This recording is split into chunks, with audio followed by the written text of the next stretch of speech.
Let's just dive in there. The question I'll start with is, because I get a lot of mixed reactions, it seems, right now about just the notion of employee engagement.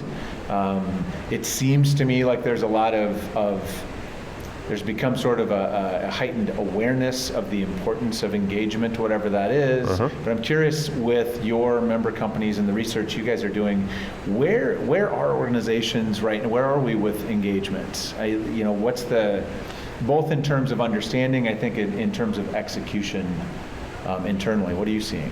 Yeah, well, I think it's such a critical question because we look at engagement in multiple ways. So one is to the point of what is its impact, right? So clearly, and just to throw it out there, right? All of our research shows strong correlation to market performance, right? The higher level of the engagement. So let's just say that that's table stakes, and there are leaders out there that don't see that, and that's a communications issue, right? Or a trust and data issue that companies have to overcome. So last week we just published a new study to our members on what we call culture renovation, because what we found is that the organizations that are actually, people use transformation, and that's the wrong term, because it literally is just trying to keeping the right elements, the strong elements, those that are really that your organization needs to revere, and then you find and focus on just a few things that you want to change in order to get to where you want, right? Perfect sense. Yeah, and it's a lot more digestible in the business as well versus transformation,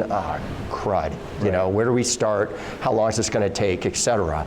But what was interesting is we were able to zero in, there were 348 organizations out of that massive data set that said that they would rate their culture transformation as being highly or very highly successful. That's a small percentage, right, out of the large data set.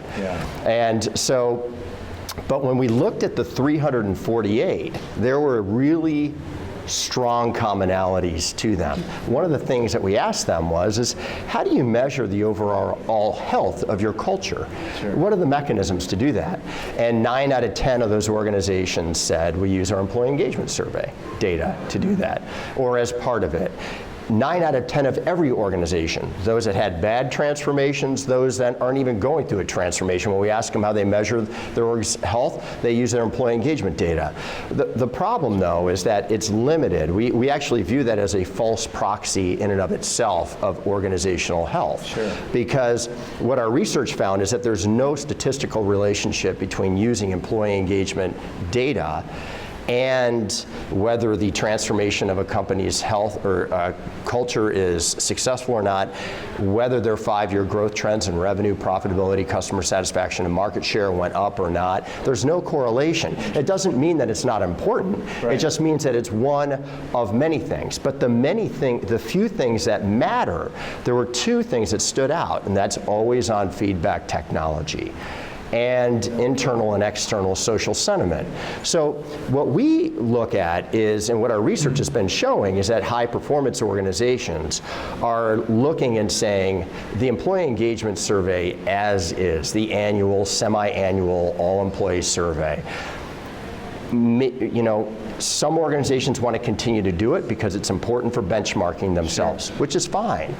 But it's not sufficient in that it's not providing the real-time analysis of what happens. So what our research clearly shows is that, employee engagement's fluid. Really? Exactly. And so I think the big takeaway that we're seeing is that these organizations increasingly are moving towards more always-on, frequent technology so that they can then analyze that, provide that back to the very people whose job it is to drive engagement, which mainly it's the line leaders, right? The people who are managing, who are trying to give constructive, forward-looking feedback. So that's, I hope I am answering your question. So is the always-on, when you say the always-on kind of real-time feedback, is that like pulse technologies, that's the organization asking for feedback from the employee about their work experience, however that looks, or is it also, I guess the first thing I just want to be clear that that's what you're talking about versus always on performance feedback where managers and employees are talking about work performance? Is that, those are two separate things? No, it's all it's one of the same. Okay. Yeah, Interesting. we're just calling it a listen. It's a part of an overarching listening strategy. Okay. And more, as we all know, right? You've got to, and we use the analogy in this article I wrote recently. It's just like, hey, with all the stuff from the Me Too situation, look at all the CEO issues that have come forth, right? From, Papa John's to Wynn to Harvey Weinstein to CB, you name it, right? What if that's masking something that's vastly more dangerous to a company? That abhorrent behavior at the CEO level, inexcusable, and they've been rightly punished, and the company's balance sheets show it, right? At least short term. But we believe that, and think about what you're seeing from, we don't buy into generational stereotypes. Our research doesn't show that, right? However, there's a lot of generational data out there that shows that people want more and more feedback increasingly, right? Sure. They want to have a voice. We all want to have a voice. We all want to feel included, right? We all want to feel like we have a say in something. And, but oftentimes, there's employee sentiment that's not being discovered.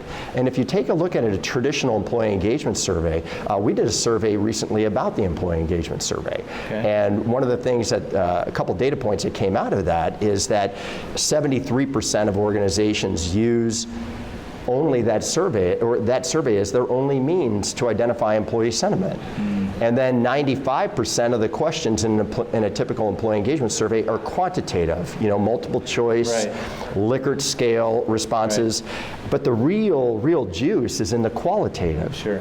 And with the advancement of natural language processing and machine learning, there's so many mechanisms right now for companies to be able to really capture that real authentic voice and interpret that into meaningful insights, and then use that to come back to the line leaders and to the business as a whole and say, hey, we're either on course or off course, here's how to course correct.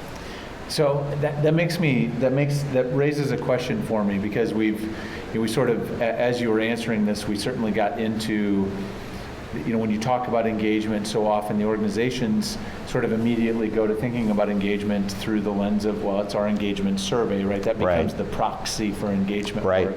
And then that lends ourselves to thinking about, well, to fix that, we need to go to other technology, right? Other technology solutions, which technology is great, but I wonder, what are you seeing in terms of how your organizations that you're studying are balancing out technology as the solution versus process versus people interventions versus, like, what does that look like? Where are they at? That's an important question.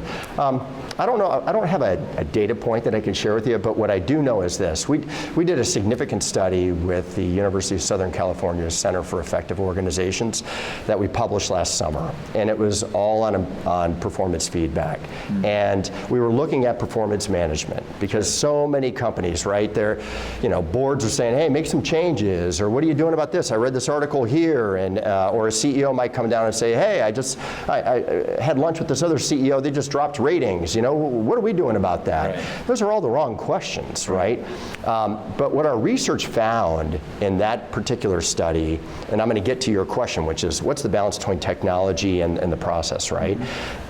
The research found that the only thing that mattered, that made any difference on ROA, ROE, ROI, any financial measure, was when organizations are hook, line, and sinker bought into being able to hire people in, develop people, reward people, monitor whether this is done, measure whether this gets done, and develop people all around giving quality, forward-looking, developmentally oriented feedback.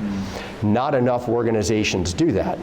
So the middle within organizations is the greatest risk, I believe personally, and I think our research would validate this, our research validates this, is right at the middle layer. These people have been promoted in many instances because they were the top performer, right, as an individual contributor. They weren't brought in because of their ability to lead people, have quality conversations, and the development just isn't there. So companies are looking at a dual approach. They need to strengthen the process piece, which is the performance feedback, the really focusing on the what and the how. It's not just promoting people around, hey, you were the top performer, but it's rewarding people and promoting people and putting them in succession pipelines because of, yeah, you're good at what you do, but how you go about doing it enables our business to achieve what we want, a more collaborative environment, a more inclusive work environment that really unleashes the power of diversity, the ability to work better in teams, let's say. And that is critical, and that's a major area that needs to be strengthened. The listening strategy piece also needs to be strengthened, but so it's a combination, Jason, that I would say. Okay, got it. Does that answer your question? It does. So give us that, because I know how as you take this research and you'll drive it towards some recommendations for organizations. So for organizations that are thinking about this, that are really trying to move the needle on creating a better employee experience that drives improved performance outcomes, what are the top couple of recommendations that you're putting forth right now to your members? Well, I think it's really important that, first off, organizations need to be able to understand what their culture is versus what they desire it to be. And their culture is in the narrative of their employees. Sure. So it's how the employees internally and externally are talking about their business. Sure. And most companies haven't a clue. Sure. And so you really need to understand what it is versus what you want it to be. Because until you have that, you can't make any course corrections that are even credible, right? And what's beautiful about understanding what it is you're bringing the voice of your people into the fold. So you're getting them to contribute, to have that buy-in, to feel included in what it is, which a derivative of that is a more highly engaged person, right, in that regard. Yep. So the first step is to really understand what your culture is and what people are talking about. Because so tied to culture is the employer brand. Right. So the employer, right? And so the employer brand is how people actually experience your organization. Do you even know what that is, right? And so I would say start with that. Try to understand what that is. Another component is, we like to say from our research, most business leader out there know they want engagement, they know that it matters, but they have no clue as to how to drive it or what it means really at the end of the day. Exactly right. And so what I would also suggest is define what engagement means to your business. Because if you're measuring it, are you measuring the right things? And if you don't understand what it is, and you go to a leader and say, hey, your engagement scores dropped, we really need you to boost them. What does that mean? Right. What actions am I supposed to take, right, that come out of that? So I believe that those are two very important things to put in place before you start acting on anything else. I feel like once an organization understands the culture is so critical, and other research besides ours, research that looks at boards of directors, let's say, clearly shows, from the National Association of Corporate Directors, sure, the boards want evidence, hard evidence, routine evidence from senior management on quantitative and quantitative evidence of the health of the firm's culture. Okay, so that's going to be increasingly more important. So you better understand what it is you want, and then figure out from an engagement piece what that means to you so that you can figure out what the derivatives are. But I would also say, universally, if an organization's saying, you know what, we are in desperate need, we need to do something right now because we're in a bad situation, our research clearly points to the quality of the feedback, the quality and the frequency of good feedback. If an organization's basically saying, hey, we're in desperate mode, what's like one thing we can do right now that really makes a big difference? It's around the feedback. Sure. Frequency, quality of that feedback. Got it. That's awesome. Thank you very much. It's a pleasure, my Thanks, friend. Kevin. All Always. right. Man, I could.